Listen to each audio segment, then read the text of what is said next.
Dystopia tonight. Hey, what's going on? Look at you with two guitars hanging in the background like a fucking badass. How dare you? Yeah, that's badass. I could play about 6 songs, so that's pretty good. Oh, that's cool. On what? 3 on each guitar? The same 6 Blink-182 songs for the past 20 years. Oh, that's fucking perfect. Oh man, how you doing, dude? I'm good, man. How are you doing? I'm doing good. I mean, we both have COVID hair, which I've been tracking yours, and yours looks better. I haven't mastered the bun thing yet. So I have been trying to have long hair. No, I'm not exaggerating. Probably for 25 years. Really? And I was in Catholic school my whole life. So anytime it got even close, my principal or somebody would tell me I had to get a haircut. And then in college, when I didn't have to cut, I just gave up. At that point, I was dating girls and stuff. So, and then, with acting and headshots and all that, yeah. I finally, the COVID was like a blessing in disguise for me. And all my fans hate it. So that's pretty good. Dude, absolutely. I have some friends who either I don't know what it is, and I don't know what the dichotomy is, but like some women are like, love your hair, so lush, but and like a lot of them are like, please, for the love of God, tell me this isn't permanent. I have a lot of older, so all the young girls I think I look cute. They all like it, say don't cut it. And then like I also have like a lot of people are like in their 50s and 60s age, like through Facebook. They're like, it's disgusting. What are you doing with your long hair? Get rid of it. It's gross. So that's more what it is. They think of like hippie and dirty, burning bras and all that stuff. And I'm just like, hey, you like Jesus, don't you? He had long hair. So exactly. Jesus, Pacino. Serpico. You look like Serpico. It does look like Serpico. It's a cross between that and the dude that gave Jenny AIDS in Forrest Gump. That's what I'm going for. I feel like either one of those. You got some thick shit, man. Yours is thick. Yeah, dude. I know. I didn't honestly I've always had like the longer hair or whatever, but this is the longest I've ever just let it fucking go, because we're, like you said, we're not doing any acting gigs. There's nothing going on, so I figured fuck it. I didn't know it was going to offend people with it. Yeah. Yours is tough because I actually was this is the girliest thing. I was planning it. No, dude, there's 3 dudes in this chat, and we're all like, so what hair products do you use? I planned it. Like I was letting the top grow long secretly and cutting the bottom so it looked like it was like a slick back hairdo, but the top was almost by my chin for like the first like 7 months. And then when quarantine came in, I'm like, oh, now's my chance. I don't have to leave. And but it's been great. I had a man bun for a little bit, right? So I grew it out. I donated it to charity. And then I was like, when quarantine hit, I was like, maybe I could do it again, but it's the 7 stages of ugly. And you didn't know how long quarantine was going to last. So like it would grow and you're like, this is horrible. But if you get through like those stages, it gets perfect. And I finally did it right this time, because I'd give up during the awkward stage every single time. I'd give up. And now I think the best way to do it is to grow the top as long as you can, and then trim the sides, and then finally it grows in slowly. And I'm lucky for quarantine. Yeah, had to do the trimming the sides thing too, because there was a point in time where it started to look like more mullet than like just long hair, and I was like, oh, this is not fucking happening to me. Yeah, I have really thick hair too, and it just looks ridiculous. It's out to here. Yeah, it's horrible. But yeah. I always feel bad for my neighbors when I'm walking out to take the trash out, and I haven't there's no hat on or anything. I just look like a fucking wildebeest. I don't know if you guys are fans of wrestling, but like back in the day, halfway through a match, what Kane used to look like, because his hair that's what I looked like. Yeah. I wish we could throw that up right now. That's hilarious. That's fucking hysterical, dude. So you're in Austin, right? You moved? I just moved to Austin. Yeah. For the comedy thing, or you just wanted to get the fuck out of everywhere East Coast? I came from LA, actually. That's right. I was living in LA for 3 years. There was just this palpable energy out here, man. I mean, I had my first set at a club here. I met Joe Rogan.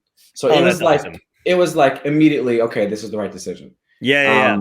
And then our apartment here is like quadruple the size, and it's less than Los Angeles. Yeah. Where I was paying for a 1-bedroom. Right. So it was just we were thinking about it for a while because I love Los Angeles. I'd like to go back there one day, but we wanted to change. You know, I don't think you need to be in LA, especially because for me, I took my career in my own hands so much. Like I started doing bits on Instagram instead of open mics, and that started to work out for me really well. So I was God, of course. I'll use this as a way to get my material out there. And like, I'm not going to beg some fucking casting director to let me in one show or whatever that no one's going to watch anyway. You know, I mean, you see people on Jimmy Fallon, and more people see my videos on TikTok or whatever. Absolutely. So it's just the way the world's going. It's weird that they're not even acknowledging that the industry is changing like that too, because like if you like, because it hurts them. Yeah, exactly. But that's what I like about this. I mean, you know, there's not too much to like about the COVID situation, but it was kind of the great equalizer, and that like you kind of like when you saw those talk shows doing it in front of their fucking cameras in their houses, you're like, I can do that shit. 100%, you know what I mean? 100%. Yeah, you're like they don't have an audience. Yeah, I know. Totally, yeah, man. Dude.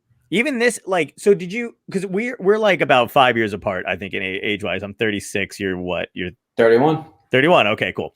So like that's crazy to me because when I met you, I was talking to you, and you're still with your manager, right? I have a new one, but yeah, that who you met, I'm still with. Like he's like, okay. He's like he's been your best friend for like years, right? It was crazy to me because like I couldn't believe like the gap in technology and whatever, because you guys kind of grew up with cameras in your faces all the time. So all that stuff came naturally to you, didn't it? It wasn't even like a big shift when you were like, I'm funny, I'm gonna make videos, I'm gonna put them up. Like, is that how it started from when you were younger? And then you were like, oh, this people love this shit and I want to do comedy, so that's what I'm gonna do. Pretty much. I mean, I'm young enough to where like I grew up with this shit, but I'm also old enough to where I remember when it became a thing, like in high school. Right. I was on YouTube before anyone was on YouTube, and you'd think that I'd have more subscribers, and then these kids who are 13 just light years ahead of me now. Mm-hmm. But like, because I was afraid of the whole, you know, I was stuck in the past of like, damn, if I get known as a YouTuber, then I'm not going to be able to get taken seriously as an artist or whatever dumb shit I had in my head. So that definitely hindered me. But yeah, man, I remember when I was 11, I walked around with my video camera, this big thing. I'd look through my eye, and I was the weird kid. Why does this kid have a video camera with him? This is so weird. Why do you have a video? I brought it to school. I brought it everywhere. And then when YouTube came around, I was so experienced with videos that I had just this plethora of like material. And yeah, I mean, I've done all the apps that were big. Vine, I was on for a little while, and like, I never really made it big on YouTube. I have one of the smallest followings on YouTube. It's just like that's what kind of got me known. Yeah. But yeah, it was very much like in high school. It was a thing, you know, which was normal. Yeah.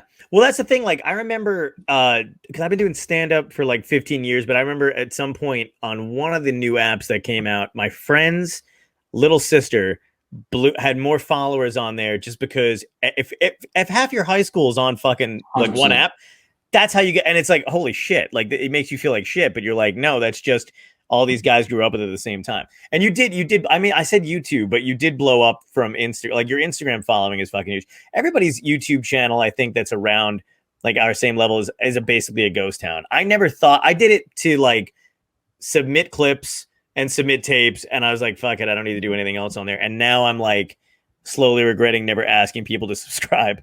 Yeah. You know, YouTube is a behemoth, man. I think that's just like, that's the thing where, you know, that's going to be the new NBC or whatever. Like, in my opinion, that's never going to go away. It's never going to slow down. It's going to slowly take over everything. They have YouTube TV now with cable and shit. So, I feel the same regret and anger and resentment. So. No, I hear you, man. That's why I wanted to have you on. All you guys had to do was play with toys for kids to watch you play with toys. Like, kid that was just like, I'm going to open Disney toys now. Yeah. Or like that guy. Did you guys know that guy Blippy? Yep. I was just about to mention him. My nephew's obsessed with him, and he's just like the dumbest thing. It's like, I could have done this shit. Yeah, same with mine. And it kills me because I'm like, please, like, on one hand, I'm like, please watch anything else. But they love him, and you got to buy the fucking products that are in Target and shit. And yeah, I heard like, didn't he like get like shat on in college or something? That is incredible. Yep. It's yes. Yeah, I swear to yes. I don't even know what's better is that he got shat on in college or that you use the past tense of shit. Because I feel like both are excellent. Shat is a great word. You don't get to use It very is. often. Yeah, you got to take it when you can. And he shat on a turtle. Fuck, man. So like so did you even like so because you know you get to post your stuff online and that's how you've been working out material. So when everyone was bitching about not being able to go back to clubs, you're like, I don't know what you're talking about. Because it was like you had that outlet. My journey is so unorthodox. It's not at all normal. I did about 4 open mics, and then I did a 15-minute spot at a comedy club because my reputation eluded me. Yeah. And then I didn't do stand-up for about 3 years. Then I just made up an hour, and then I started. Right. It's so bizarre. Yeah. But that's how I got good at it. Like just being thrown in the deep end, having to tour an hour and get good at it. But I love how you generate material though, because it's basically like, I mean, for most people, it's the equivalent of like comics testing out jokes on Twitter too, except that you just do it better. You're used to being in front of the camera, and you get an instant response, and 100%. You're still performing. Yep. So it's like 10 times. I don't know why people should. I mean, I don't see too many people doing it at this point because they know who you are. I don't know if you don't still get hate, do you? I never really have. Only hate I get are tattooed guys from New York who are jealous of their girlfriend. So just family members. just kids who drive BMWs and are mad at their girlfriends like me. This kid's he's not fucking funny. I'm funny. Oh God. It's that. It's not really like I don't really get hate for the material. I just get hate from like I see through every jealous person. That's of course. Yeah. That's fucking hysterical, man. And so you went back to Staten Island for COVID reasons, or you were just in the process of moving to Austin and you got stuck midway? I had shows in New Jersey. So that's what happens. Jersey let me do 50% capacity at a couple of clubs. Okay. So we did a couple of those. Where the hell else did I go? I had a show in Philly. I'm in Staten Island all of the time. So you are? Okay. Yeah. So, I mean, for many reasons, you know, I got stuck there for a while because of COVID. I had shows early November. I was going to plan to go back in LA, and then my mom got COVID. That she got really sick, and then I got it. Then we extended. It was just like a whole mess. But yeah, I went back there for shows most recently. Yeah, because when we did Bananas, and that's the first time. Where was that? I'm just trying to think of that the other day too, dude, and I can't because how it was. What it couldn't have been a year away from COVID. It had to be like maybe 4 months beforehand, maybe 5. Okay, so that was probably February. Okay. That was probably February, and then the world shut down in March. So. Yeah, because I remember talking to you. You had shit lined up. We both had shit lined up. I was supposed to come out to LA. That's what was going on. And then you were going to be back out in LA, and then the world fucking shut down. And that was it. Yep. And then I was like, he's got to be, because you were excited, man. You had a bunch of tours. You had a bunch of like little theater gigs, right? I think. Oh man, dude, I had a spot at the Improv on Melrose. I was super excited about. We had a Vegas show we were doing. That's what it was. It was the Vegas thing. I knew you had something big popping up. Yeah, we were excited. I did Vegas before, but yeah, I was excited to do another place there. Yeah, we'll see. I think that like what's really cool now is like after every like plague in history, there's just a resurgence and explosion of art. So yeah. I think that like after this, comedians especially and musicians are just gonna have a great rise. I think it's gonna be great for us because people are dying to go out. You know, people are dying to see live entertainment and just be out with their friends and shit. I think it's gonna be awesome. Absolutely. Did you watch the Comedy Store documentary that they did? Absolutely. Mike Binder did? Yeah. One of the things I loved about that was through every fucking decade, it was comedy boom, comedy's dead, comedy boom, comedy's dead. So I was just like, as soon as I saw that, I was like, I'm not worried about the resurgence after COVID. Yeah, no way, man. No way. Yeah. No, especially now with the internet too. Comedy was white hot right before COVID too. Like the Comedy Store was just like, I mean, the best place to be. On like a Wednesday night, you could see just $1 million lineup. It was crazy. Yeah. Absolutely crazy. When I moved out there, one of my first times out there was because you've been to the Cellar and stuff, and I'm sure you've done shows at the Cellar or whatever. So like the Cellar is the equivalent of the Comedy Store in New York, except it's not like, I feel like in the Comedy Store, there's just more celebrity comics too. You know what I mean? Like, the Cellar, you got like Colin Quinn, you got all the Dave Attell, all those guys or whatever. But when I went out to the Comedy Store for the first time, it was Bill Burr was on stage, Tom Papa was in the wings, Mark Maron was running around, Al Madrigal, Chappelle was there, oh my Bo God. Burr, and I was just like, what the fuck am I even doing? Like, that was my first night there. Yeah, Spade would pop in. Yes. And then it's insane, dude. Absolutely yeah, man. insane. I took my friend Joe to even the Laugh Factory out there, because in LA, it's where everybody lives. Sure. One day, we just went there when he visited me when I first moved out there, and then just Bill Burr popped in. He was Wow. he was unannounced, and it was just like, oh my god. Yeah, crazy. Cool. I got to the Laugh Factory, and Tim Allen was there. And I was just like, it was weird because we grew up around the same time anyway. Like, you know, that's a Home Improvement guy. Yeah. So I'm just like, holy it's Buzz Lightyear, man. Yeah, I know. Took everything I had to be composed to not be like Buzz, like waiting to go on. Don't like, say To Infinity Beyond. Don't say To I know. Don't you fucking say it. Yeah, it's so fucking crazy, man. But it was a blast. Are you so now that's so you ran into Joe Rogan, that was at his club or just another club down there? So it's this little club. I think he's building a club here. He is. Yeah, so that's exciting. My new manager got me on a show here when I first moved out here, and it was like his the Kill Tony thing, which they were doing at the Comedy Store for a while. Right. Kill Tony's Tony's hilarious. Yeah, so you can see this, like, I don't know. There's definitely this like energy out here, which I'm super excited about, man. Yeah, Austin was a great scene. LA is also like, oh really? Yeah. LA was also just so oversaturated. Like, how are you going to stand out there? You know, how are you going to get any kind of stage time? I mean, the open mic thing out there is, I feel so bad for anybody trying to make it. Yeah, me too. You'll be a door guy or just handing out flyers or whatever for 10 years. I don't have that kind of time. No, I mean, I know what you mean. There was like, I'm stunned that I lasted 2 years, dude. So I'm impressed that you lasted 3. I didn't last longer, but I just wanted a bigger place. And did you like LA? That like, I didn't like it for so when I went out there, I had a bunch of like network meetings and stuff to pitch. And then I wound up deciding to live out there. And then the stand-up scene was so fucking like, do you know Pat Barker? No.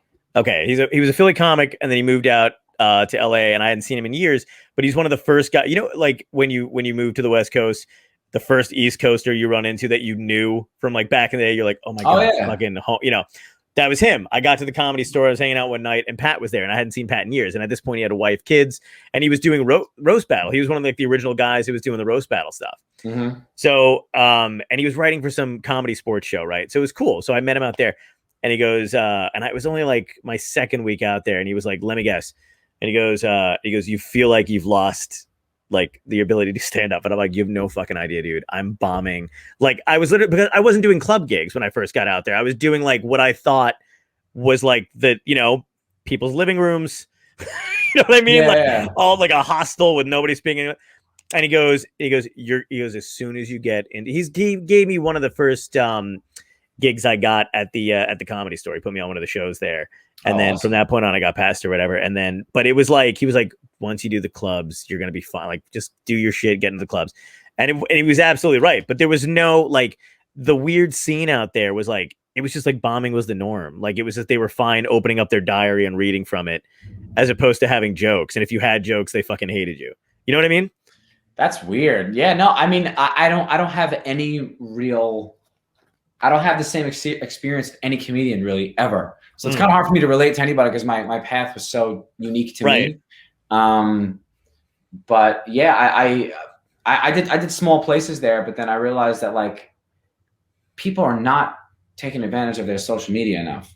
And I know some comedians like think super taboo and they think it's like pathetic or they don't like it or whatever, but you're just gonna get eaten alive if you don't adapt to the future. It's just not going away.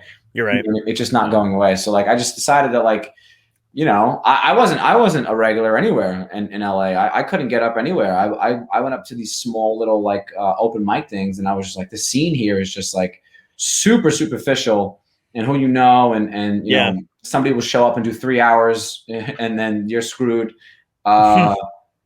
Yeah, man. I love but you asked, like, I love Los Angeles. I mean, I love the weather. I love California. Oh yeah, everything. The weather's amazing. It wasn't about like the scene that drove me out of there. It was more just like my girlfriend and I are starting this podcast. We're super excited about. I wanted a studio for it. I wanted just a bigger place to be able to like create more shit. And I was kind of limited in my apartment. And what you get, it's insulting for what they charge for like a place with great amenities in Los Angeles. It's absolutely insulting. So I was like, that was a huge reason for leaving for sure. But it wasn't anything. I mean, I have her. I'm honestly a loser, dude. I have my girlfriend. I could stay inside with her for eternity, and I don't need to go out. I don't need to see people. I don't need to talk. I don't need to mingle. I don't need to network. That's awesome. I'm just a loser who stays home and I write, and that's all I do. So I could be living in Utah, which I wanted to go. She didn't want to go. And isn't that where they went at the end of Mars Attacks? They just fucking fled to Utah in the mountains. I love Utah, dude. It's beautiful. Yeah. It's weird as shit with the Mormons, so that's why we didn't go. But yeah, no alcohol. Yeah. But yeah, like Monument Park and all of that type of stuff. I feel like I want to go see all that. I went to Monument Valley, dude. You got to go to this place called The View. Google it after this. It's called The View Hotel. It's in Monument Valley. The view we had was out of this world, and it was like $100 a night or something like that. There's nothing else around there. My girlfriend ordered wine at a restaurant one time. I'll never forget. The guy looked at her and said, "This is Utah." That's all he said. She's like, "Do you have like white wine?" He said, "This is Utah," and she was like, "I don't know what that means." That's fucking hysterical. It was hilarious. That's cool though that you're down in Austin though. I mean, Utah would have been interesting, but I feel like Austin's gonna be your area, man, because that's like blowing up right now. That's what. Yeah, I mean, that's ultimately why I was like, man, there's a great comedy scene happening here. It all kind of happened at the great time. The worst thing, I don't know if you guys heard, Austin averages 0 inches of snow each year, and this year they got a once in a trillion years blizzard, and I moved during that week. That is awesome. Holy shit, dude. That's so great. We got stuck in the middle of San Angelo, California. I mean, Texas. About 5 hours away, couldn't even drive. They don't own plows. They don't own salt. They don't do anything. So what was like a 30-hour drive wound up taking almost like 60 hours. Oh my God. Could not get here. Wow. Could not get here. Finally got here. Not one thing in the supermarket. Wow. People losing their power, their water. We're sitting in an empty apartment with no furniture. U-Hauls bringing our stuff, so I had no clothes, nothing. And I was like, this might not be a good sign, but yeah, I'm surprised you guys didn't whip around. Yeah, it was tough in the beginning, but it turned out to be pretty great. Did you hear about that one dude that got a $16,000 electric bill because apparently he was the only one with power during that whole thing? I did actually, yeah. Oh my God! Imagine getting that. I would have just laughed. I'd be like, I'm not fucking paying this. Yeah. Go fuck yourself. Yeah, exactly. There's no fucking way. That is crazy though that you wound up moving during that. I was wondering because we were talking back and forth for a little bit, and I was like, he's not going now, is he? I'm like, there's no way. It was literally like I planned it to be the worst day ever. Wow. Like the way the storm was and where our car was, it was just like following us everywhere we went. So like everywhere we went, there was just downpour of snow. New Mexico, we woke up and there was just 3 inches on the floor, on the ground, and then kept driving. And I couldn't even see anymore to pull over and stay at some hotel. Getting to Austin was a nightmare. Everyone here has a pickup truck. None of them have 4-wheel drive because they don't need it. Right. So everyone was stuck. And our first night at our apartment, right outside this window over here, there's like a hill. Mm-hmm. So it was just ice. So we had no cable, no nothing, no internet. And all the cell service was down. So we just sat there eating like these little frozen things we got from Target. The only thing they had, just watching people get stuck in the snow all night long. It was actually a great time. But it was really ironic to see all these like cool, like hip, not hip, but like cool, tough men about like their 4-wheel drive and pickups, and they can't get out of snow. It was incredible. Like, that's hilarious. I'm thinking like, I'm some little twerp from New York. I can drive in the snow better than anybody because I've been getting blizzards my whole life. That's fucking hysterical, dude. At least you know your relationship is solid because you survived COVID and then a blizzard in Texas. Yeah. It's like a biblical story, a plague, and then with the only snowstorm ever following you. 100%. If I was your girlfriend and I was driving with you during that, I would have just looked at you at one point and been like, do you even want to move to fucking Texas? Like, I would have been like, are you doing this to me on purpose? Just break that, you have no idea. This poor girl, I mean, I screamed at just God knows what. And then this one like Penske huge like semi-tractor trailer. They don't realize here in Texas because they've never seen it before, but you don't slow down on a hill when you're going up. You have to go fast so you get the momentum because otherwise you get stuck. So they would just go slow up hills, and they started to come backwards, and I'm getting stuck because of them, and I'm screaming. I got stuck on one hill. I had to go back down. Then I zoomed past them. It was just like, it was such a nightmare. So I couldn't. And then I had a show on. So I had a show in December that got rescheduled because I got COVID, and my people were so mad at me. I'm like, guys, I didn't plan this. So we rescheduled it to be February 20th. And then we moved into this place February 15th or 16th. And then every flight for the entire week was canceled. Wow. So I'm like, I'm not going to make this show. Then we had to drive 3 hours to Houston to fly out of Houston. It was the worst week of my life, but I finally made it and it came through. So, and I didn't tell anyone, I didn't tell anyone that I moved to Austin yet. I just told everybody yesterday that I moved to Austin. So this was a month ago. I can't be like, oh, by the way, guys, I can't make it because I'm stuck in a once in a lifetime storm in the state of Texas. So holy fucking shit, dude. That is nuts. Horrible. Yeah. But now what's your pod? Oh, sorry. Go ahead, Tom. I know. I was gonna say so now is Texas open? Are you able to perform right now? Are they one of the states that like they're open? They're still doing the like capacity thing, I think, because I heard on the news that they were gonna like have no mask and be wide open. There's masks. There's still masks everywhere. There's still like lines. It's not completely open. I don't know what that's about, but media. We're able to do shows. Yeah, I did a show. I did a spot last night. Was it last night? What's tonight? Yeah, I had a small spot on a show last night. But yeah, so it's definitely getting back to normal. It's a great place to do comedy. Yeah, it's got a monster music scene, so I feel like comedy's it's another natural progression. One of the reasons we moved on to Twitch was because I saw all of music make its transition onto Twitch, and they were like, comedy's a natural follow through for it's great content creators and a platform with people that reward great content. I'm like, why wouldn't this be a natural progression between the two? You know? I'm sure it will be, man. You guys ever been to Nashville? Yeah, love it. Yeah, I've been here. It's very similar to Nashville. Like you walk by bar after bar, there's bands playing. It's so cool. It's really, really cool. Yeah. That's fucking awesome. I thought LA had a homeless problem. It's here too. There's these like bumper stickers. My parents came here to help us move in. We got back from California like a week ago, and my dad sent me this bumper sticker he saw. It said, "Don't California my Texas." And then I sent him a picture. I sent him a picture of tents under the highway. Like, too late. I used to, when I was in California, I used to bike, and I used to. You know where Downey is in California? Absolutely, I love Downey. That's the old McDonald's operating is in. Yes, Downey. they do. Exactly, dude. Okay, good. So I lived in Downey for a little bit, and I used to bike along the river, and it was getting to the point where like there were tents all along the river, like that where that was dried up, whatever.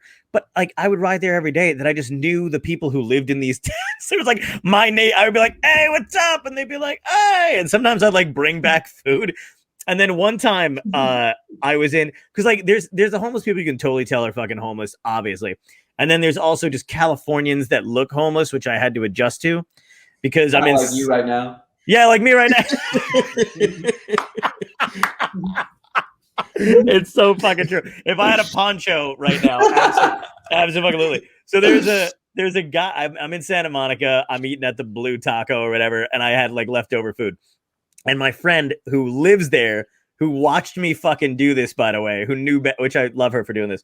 So I'm like, hey, hang on one second. I'm like, I don't want to carry this around. I'm just going to give it to this, guy over here. I always feel bad when they have like a homeless person and like a dog. So I'm like, let me just give this. So I walk up like an asshole, and I'm like, "Hey, man," I'm like, "I got some leftover quesadillas or whatever. Like, if you want them." And he was like, "Oh yeah, sure, man, appreciate it, thanks, whatever." And then he grabs them, and then he goes back. He's got a blanket, a girlfriend, the dog. He was just walking, and he packs up his shit and gets. And I was like, I think I just gave my fucking. Oh my god, that's incredible! And he took them. Yeah, he took them. He was like, he just thought I was being friendly. Part. He's like, thanks, buddy. And he got into his car. It was like said to his girlfriend, "I think that homeless guy just gave me the rest of his lunch." Yeah, the homeless people here are nice. Yeah, they're just paying it forward. He'd had enough. Fucking hilarious. And my friend was like, "Yeah, you got to be really careful. You're giving your food." They're like, oh my god, that's really hard to tell sometimes in Santa Monica. So fucking absolutely, yeah. Santa Monica's crazy. Yeah, what's your So wait, you got a podcast coming out with your girlfriend? Yes. What is it about? What is it? Can you talk about it yet or no? I'm gonna say plug it. Yeah, plug Yeah, it. sure. Plug I the mean, shit we're out of it. not we're not ready to go yet. I'm still setting up the studio. I'm still waiting for like some gear, but it's called Dress Down Day. It's basically I've had all different variations of different kind of podcasts, and Right. my girlfriend and I have a very interesting dynamic. We do a lot of things together. Like we will like cook on Instagram Live and stuff like that. I think people like a lot of my material comes from her. So I think it's fun. I think it's fun for people to like hear me analyze like in a very comedic way of like, why do you think that's funny? And she just has no idea. And she's just like, I don't know, like whatever. And we'll talk about shit like that. And like, we'll argue about like men versus women. And like, why do you like, I've been looking for my SD card and why is it hidden? And then she'll like, well, my apartment has to be nice. I'm like, who is it nice for? And all this like silly, like Seinfeld-esque curb stuff that we like analyze and like just fun. We talk about anything and everything, and it's just like very silly. And I'm hoping to get it done. I want to film the first couple episodes, so like when I go on the road, I have things that I can put up, and I don't miss anything. Yeah. But yeah, I'm definitely within the next month for sure.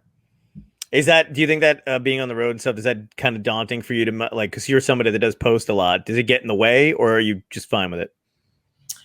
It definitely gets in the way of consistency. I'll make it about being on the road too. It's fun to just like backstage stuff or, I mean, I'm always trying to write bits that I could put up, and like something in the news is always the best. Cause like that's in the now, like I was in I had a show in Rhode Island, and that was right around the toilet paper thing. And I was hoarding toilet paper right before it shut down. So that was a good opportunity. Like in a hotel room, I just wrote a bit and then put it out. So like that usually happens like on the road. But yeah, when I tour for like a while, it gets really tough. Yeah. That's because you were saying about the social media stuff and like people not getting with the times. It is hard. Like I admire your ability to do all that kind of stuff, because it is like, thank you, man. I've got a decent following on Instagram and stuff, and it's like I'll try to put out the stuff. I'm trying to get better at doing the content. Now this has turned into a seminar, by the way. It's a masterclass. Can we switch real quick? I'm like, we have Eric D'Alessandro here doing his masterclass. But like I'll try to do stuff like that. It is incredible. I know how hard it is, so I'm always impressed when you're just constantly pumping out content. Because you had a great, which I've never seen you do too much of, but you had a great thing mid the whole like COVID and civil unrest that we had going on, where you kind of just talked about politics a little bit for the first time. Like, you know what I mean? I don't see you doing that too much, but you really kind of dove into it. And I thought you did great, man. I liked your take on it and stuff. And did you find that, like, did you like think about that? Like, am I going to lose people, or like, I don't give a fuck? Like, okay. I lost plenty of people, but my thing is, I don't take a side. There's so many things I'm so liberal about. There's so many things I'm so conservative about. I think that's every human being. Right. But we all are like this with us, against us attitude. We're like, everyone is to blame. Everyone. Right. On both sides, you are to blame. So like, you're just as hypocritical as the side you claim to hate. So like, that's what I hate the most, is like, I got my friends from Staten Island who are so close-minded. I have my friends from California who are so close-minded, and they only see it their way. And you know what they say? What's the old saying? Like a great sign of compromise is both parties leave disappointed. Yeah. No one wants to leave. Everybody wants to have. Not anymore. No. It was just so frustrating for me to have like people. The craziest thing, dude, is like I try to make it funny, but at a certain point, it's like I just want to like. I feel like the child of two divorced parents. Just like, guys, can we just like have a dinner together where we're not screaming at each other? Yeah. You know, and it just like. The internet now also is like our egos are out of control. Mm-hmm. Where like there's people having an opinion on the masks. My friends who are like, listen, bro, think about it. If I'm wearing it and you're over there, it was like, what are you talking about? Yeah, you're not a doctor, so why even imagine me calling Elon Musk and be like, listen, man, I don't know if that's the right spark plug for your rocket. Right. And I have no idea about rockets. So like that's the craziest shit that we're dealing with now. I just want people to shut the fuck up Yeah. and just admit that you have no idea what you're talking about. Right. And I definitely don't talk about politics, especially not on my live shows. But Yeah. it was just something like at that time, like what you're talking about in the summer, and you get the riots. It was just so bad. Yeah. And it was just like impossible to ignore at that point. It is impossible to ignore it, especially like for the boat. I mean, like you were in Staten Island at the time, like you said, or whatever. So it had to be hard for you to ignore it. I've got family who are, NYPD police officers and stuff like that too, who they were, asking me about the posts that I've been putting up and all their stuff. And it's like, it's hard because like everybody's taking it so personally, no matter who you're talking to. And they don't want to even admit they're taking it personally. They just want their objective point of view to be heard, and that's it.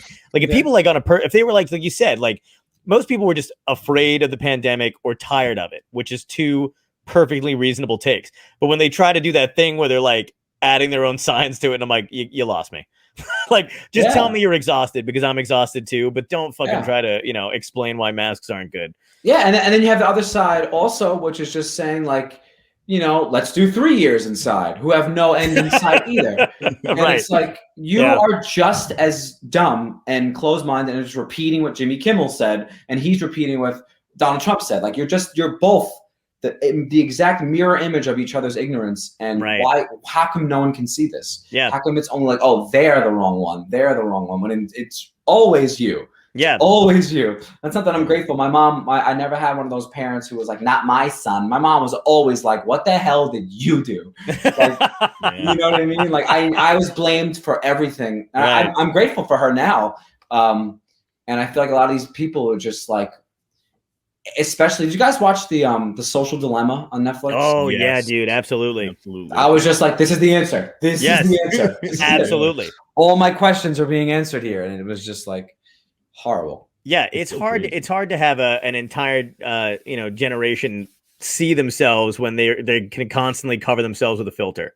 You know what I mean? Like it's hard to be able to go, hey, why don't you take a look? And they're like, oh, but I can swipe, and it's not me anymore, and it's somebody better. Whatever. And then also, go ahead. I'm sorry. No. It's up to you. Go ahead. No, I was gonna say before when you were saying like how I kind of grew up with it. What's interesting for me is I've sort of always been this character online, because I never really had too much of a personal relationship with social media. It's always been the kid who made videos.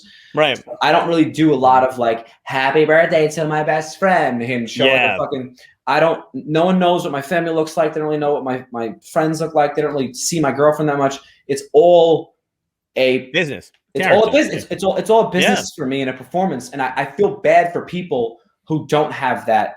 Like when it's super personal. My Instagram notifications have never been on since 2011. I've never had them on my phone. I don't see them pop up on my screen. Right. My girlfriend, I'm like, you have that on your phone? That's so fucking annoying. Yeah. So I don't get that like dopamine shit they're talking about in the Social Dilemma. Yeah. I don't have any of my notifications on. I don't post personal shit. I don't post for my friends' birthdays. I don't post for National fucking Cookie Day, whatever the hell this shit is. Like, I feel bad for people who that's their escape and that's their like validation from other people. Yeah. Like, because that my real life, I think people are always surprised when I'm nowhere. I'm nothing like this person that I appear online. Right. I'm super angry and like ignorant and like I'm like, guys, that's a comedic act. That's not really me. That's Archie Bunker.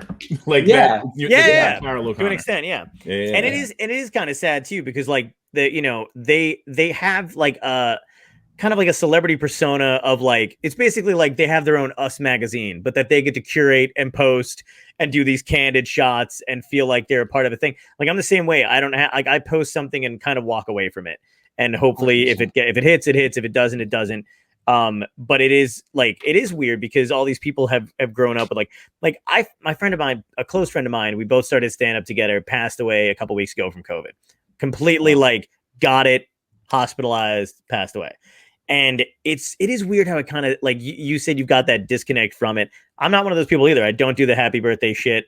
I don't like, it doesn't mean I don't love you. I'll call you, but like or whatever. Yeah. But there were these tributes being done for her like online, and man, I didn't want to post anything.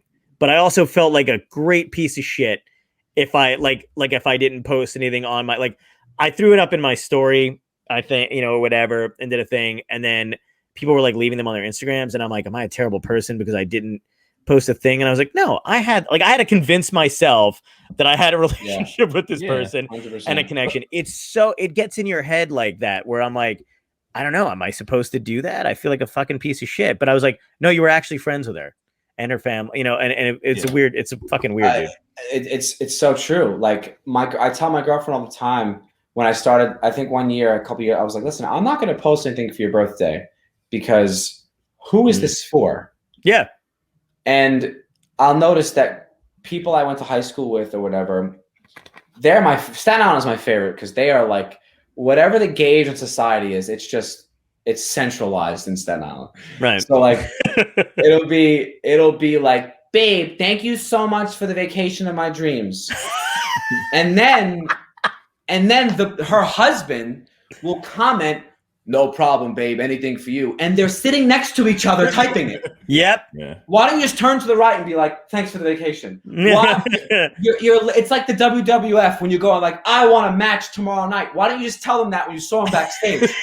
Yeah. Or he's behind you at another camera doing the same shit, pointing into it. You have to come out to the audience and be like, I don't like you. And it's like, you just passed him to say that. It's a complete performance in a fabrication of reality. And I think that people don't realize that they're doing it. They just think like, oh, this is what people are doing, so that's why I'm doing it. And like for me to post, I want to make my girlfriend feel special that I love her. What the fuck what do you guys have to do with that? Yeah, exactly. Nothing. Yeah. It's ridiculous. It's hard to get people away from it. Sorry, I think it's exactly what you're saying. Like your character, everybody is their own character, but it's who they want to be, and that's who they're trying to portray. Dude, I had this bit on stage I did for a while. It was your Instagram is your create a player character in a video game. Yeah. You're gonna make him taller than you, more jacked than you, more good looking. He's gonna be able to fly. He's gonna be who you think you want to be in reality, and no one is really who they are on Instagram. Yeah. I met this girl at one of my meet and greets. She was super sweet, very like timid and reserved. Mm-hmm. And I was like, oh, very sweet girl. She tagged me in a photo after the show. I got tagged on it, so I saw it on my Instagram. And every picture was her with her tits out, grinding on guys like in Vegas. I'm like, who the fuck is this person? This is her create a player character. Which she created for herself. She was super thought. She was super thought. Yeah. Tatiana became Tatiana. Yeah. I think I insulted somebody who was similar, who was like that kind of thing, where I met somebody.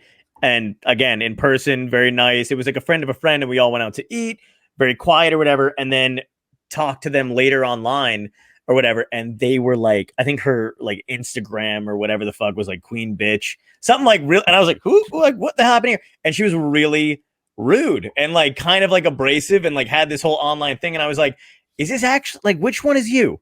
Because I don't like this one anymore. Like, that might be the one she wants to be, right? Like that's the one that she wants to be, is the queen bitch. It's so crazy. Right. When I got engaged, it was so crazy that we didn't share anything. So we wanted to come back and tell our parents in person, tell our friend, like our real friends and close relatives in person, that when we would tell people like, no, you didn't. It wasn't on Facebook or Instagram. I'm like, no, it wasn't on that on purpose. I was like, because we wanted to tell you that this happened.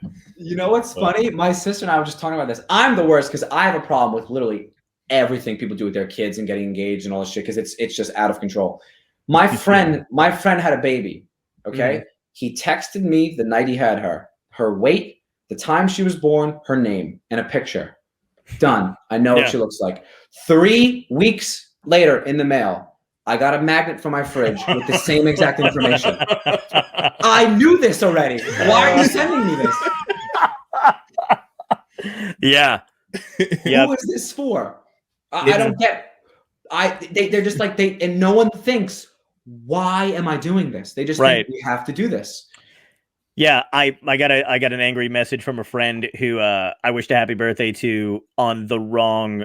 I guess they didn't check this particular social media app. And I literally went, all right, do me a favor. Just lay it out for me. Which one do you check? Because I can't hit up all 9.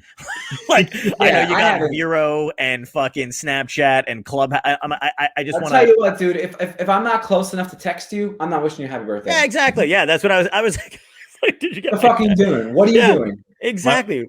My wife just said we didn't do invites for our wedding. We saved $3,000. The way we got married, I got married in 14 days, right? I did it in like a steel industrial mansion in Rhode Island. Dude, you guys are my heroes. It was so good, man. It was so like we just did it like this, and we had 100-something people there. I text my cousin, and I'm like, "Hey, I'm like, you want to come to my wedding? I'm going to get married in 2 weeks." He's like, "You can't invite me like this." I'm like, "What are you talking about?" I was like, "Do you want me to draw it on a piece of paper so you can hang it on your refrigerator?" I was like, I have a wedding in 2 weeks. Do you want to come?" I'm like, "It's so much more personal to me." Yeah. I was like, "What's the 100%?" But people actually got mad thinking that they were getting asked because somebody else said no because it was 2 weeks out. I'm like, no, we're just doing it quick. Like, I just want to do it. And how sad is that nobody else has anything in their life that they wait for that fucking invitation? Like, if I get married, I'm going out on a hill, I'm blowing into a conch shell, and whoever shows up that hour, and then that's I want to have literally like 6 people at my wedding, and I don't give a fuck about anything else. My immediate family, just with my immediate family, with my brothers and my sister, and their kids, we're up to like 15 people already. So it's like, this is the done. I'm an Italian family. My mom's one of 11 people. I have 90 first cousins. It's ridiculous. Like my mom, and then my mom wants to invite her fucking great aunts and shit. I'm like, I haven't seen this woman since the 90s. Why is she gonna be at my wedding? Right. Like, we're so used to these old school things that are passed down and just like they're nonsense, and we should just question them. It's not. I'm not trying to be hurtful, but like, no. What is the point of this? Ask Tom. I'm constantly fucking like saying, like, I'm like, people. I think people think I'm like anti-marriage. I'm just anti every kind of stipulate. Like, I don't ever like. I don't want to stand next to your fucking sister while she says how she knew the moment I met you. It's bullshit. I don't want to hear it. It's uncomfortable. Like, you know what I mean? Like, I've been to too many weddings. I've been in too many weddings, and and it's all the same shit. Like, I knew the day. And you're like, no, you didn't. You fucking hate me. I can barely stand you. Dude, how about everyone? Because I guess that's the artist in us of wanting to not be like everyone else. But like, if you write, "This truly was the best day of my life," you're a fucking liar, piece of shit. You're not telling the truth. Because exactly. I was in both my brother's weddings. Mm-hmm. It was stressful. It was annoying. It was hot. There's too much going on. It wasn't even a good time. I told my girlfriend, I'm like, yo, the best day of our lives probably happened already. It was when we got pizza, went to the beach, and like chilled. And it's not going to be our wedding day. Right. No way in hell. Like, no event like that is ever the best day of your life. But then someone who feels the pressure, I have to say, was the best day of my life, because then people are going to think it wasn't the best day of my life. Yeah. And it's like, there's nothing wrong with that. Dude, what you said about your wedding invitations, man, I did this bit in my act where I basically say how ridiculous it is. Like a text. Literally, I say in my act, because my friend sent me a text, my friend in California, and then you get girls from Staten Island who are hairdressers and their boyfriend's a construction worker, and these people who don't pronounce the letter R in their vocabulary, they get Charles Dickens to write their wedding invitations. It can't just say, "Hey, you want to come to my wedding June 8th?" It's like, "Your presence has been requested on the 6th month, 8th day in the year of our Lord." It's like you say espresso. What are you doing? Right. What the fuck are you doing? Yep. It's just like, I don't know who this is for, and people who are just lost in the matrix and they're just too deep into it and they'll never get out, and that's it. And then it's like, I don't want to ruin their one day either. So you're like, let's just fucking go along with it. But, there's a fucking pony, there's a carousel, there's a chocolate fountain. I'm like, you don't like it? Everything they could possibly spend money on. I'm like, shouldn't you be buying a house or, dude, you're a teacher. There's nothing wrong. There's nothing wrong with being a teacher, but why are you coming out on a white horse? Yeah, exactly. Yeah. Oh my God, dude.